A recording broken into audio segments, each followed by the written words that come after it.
Hello guys, and welcome to another tutorial. And on today's tutorial I will be showing you guys how I made this design. So like I just finished this design like say a couple of minutes ago. Right, just finished design a couple of minutes ago, and I said I'll be doing myself a very big disservice if I don't explain to you guys how I made this design. And as you can see, if you look at the panel section, you still see some layers that I've not deleted and all of that, but that I didn't really use.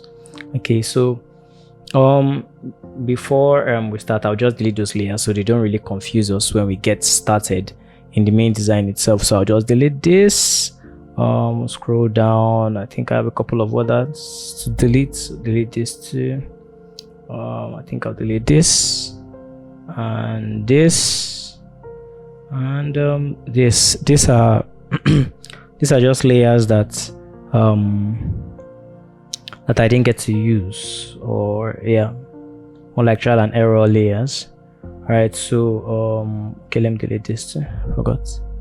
So I'll just turn this artboard off. So concentrate on this first, then we would finish up with that. So I'll just turn all of this off. I'll just be showing you guys some of the combinations I used, all right, to achieve all of that. So first off, we start on a blank canvas. All right, blank canvas, artboard canvas. All right, so like I would always say, the sequence of this design or the sequence of this explanation is not the exact way I did the design.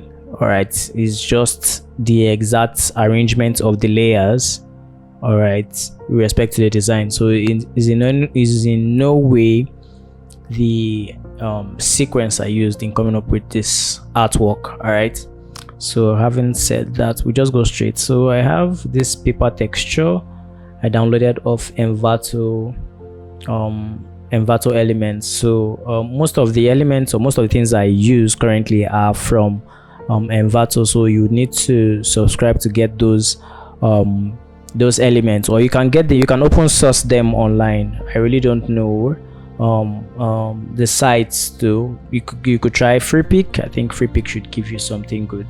So you could just type in paper textures, bring up a bunch of paper textures for you to choose from, but this one particularly from Envato. Right, then I have a couple of other things. This is the name. So this name is, I designed this name from a font. All right, and there's actually a distortion effect called displace excuse me, that's going on this particular text. So I think I've explained how to do that in a previous video. If not, I would explain that in an upcoming video. I'll check. All right, so there's a displacement effect on the text, and the name of the text is, let me be sure, the name of this text is Balboa Plus. That's the name, Balboa. Basically, that's the name of the font. All right, so that's the name of the font I'm using, and I have a displacement effect over the font. That's why you see it displaced in some of these edges and all of that. You get. So I have to explain that.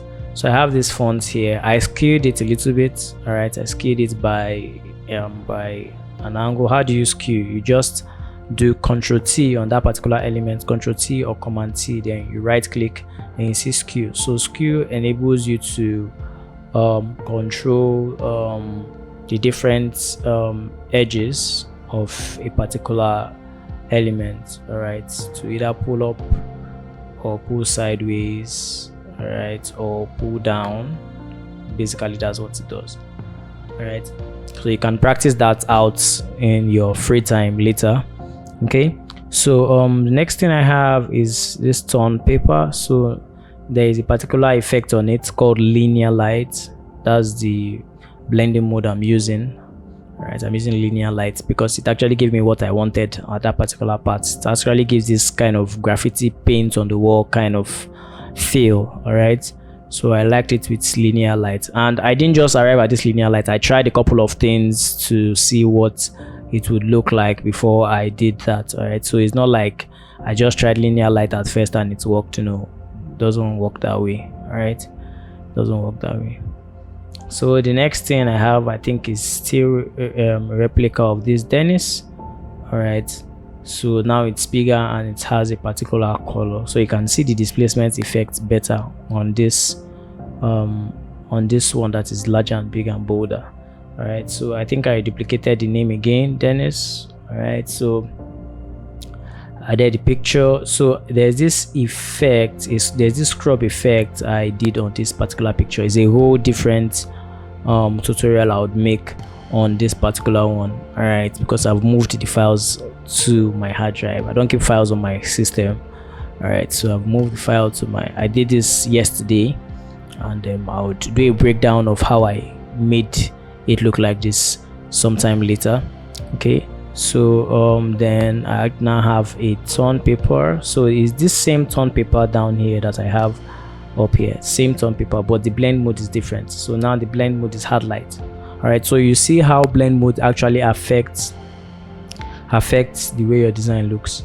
All right, so it just gave it this very good definition on the face that looks so abstract and nice, right? Yeah, very nice stuff.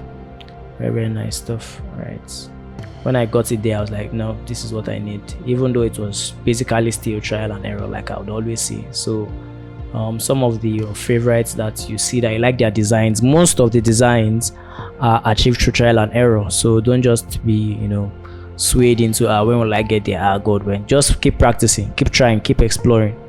All right, so the next thing I have is another, this same picture. All right, so this was the first one I actually put on the design. All right, then I flipped this, then I flipped another one down here. All right, so that's just basically it. Flipped the same picture. All right, so it's just how creative can you get about your arrangement and your placement. It's basically what, you know, sets you apart in some of all these designs here, you get. So that's just it. And then my logo is here. Then I think I have the name too here. So basically, if you notice, I'm just duplicating one particular element. I've duplicated like 4 times.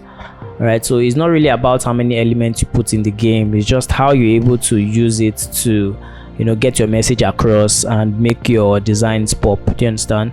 So next thing I have is still the same tone paper. All right, still the same hard light blend. Okay, this one is linear light now. All right, compared to this one that is hard light. So dependent on whatever you want to achieve and how it comes out for you. All right, so still the same effect. Right, one particular effect, it's almost everywhere. It's background, it's foreground, is everything. All right, then I have his name, Dennis. All right, written here. So this is just an art for a friend. Right, I missed his birthday, so, and funny enough, we are birthday mates. We shared the same birthday, 1st of April. So I was able to do an art that particular day. For a while in the beginning of April, I was unable to function as a designer. That's another talk for another day. I'll do another video. All right, so another tone paper again, same tone paper. All right, on a different blend mode overlay. Then a crown.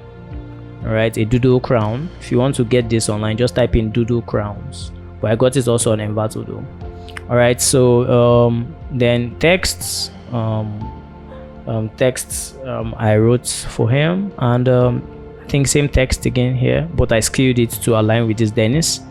Then what I have here is just a halftone effect. So as you can see, there's really nothing so much going here, but just arrangement. One particular element appears numerous times. So if you take note now, you find out that the Dennis text effect and also the tone paper text effect keeps on repeating itself. So let's do the count.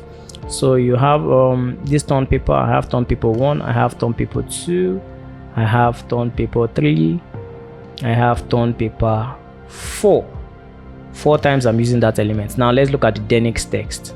So the Dennis text, I have the effect here, that's 1, effect 2, effect 3, I have the effect 4, I have the effect 5. All right, and that's it. You get, so 5 for the name, 4 for the tone paper repetitively, and voila, you get this amazing stuff. So most of the time it's not really about how much elements you pack, it's just how well can you use them. So we'll move to the second artboard, which is quite similar but a little bit different. All right, so we'll just turn off this, then go through the arrangement one more time.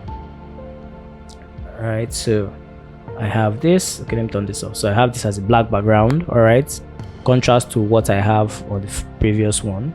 All right, so I have a rectangle. I wanted to divide the artboard into two to see what it looks like.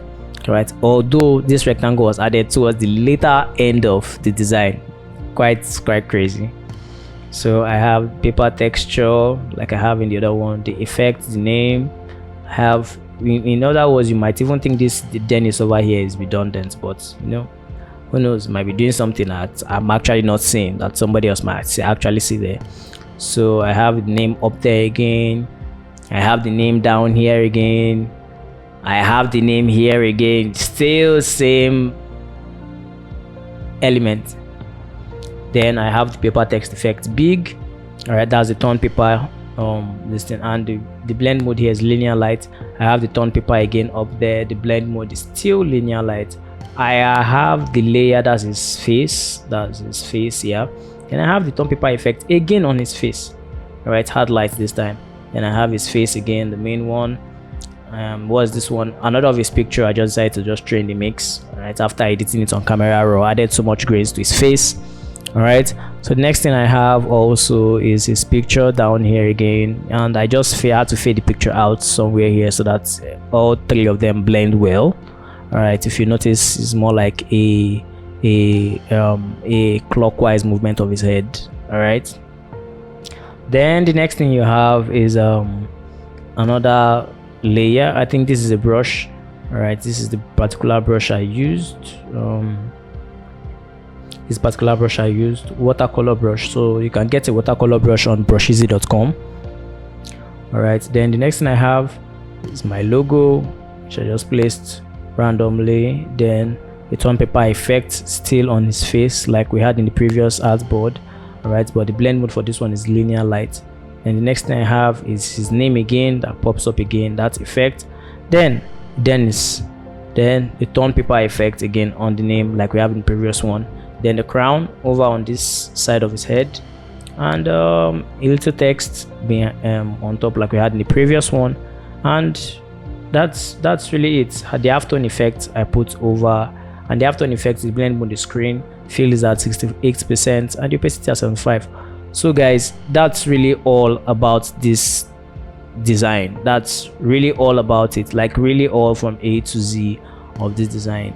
And I really had fun doing it, and it's just to say well done to my guy Dennis. I really see you for all you're doing, and on to the next one. Thank you guys for hanging out with me while I explain this design, and see you guys in the next one. Catch you guys, bye.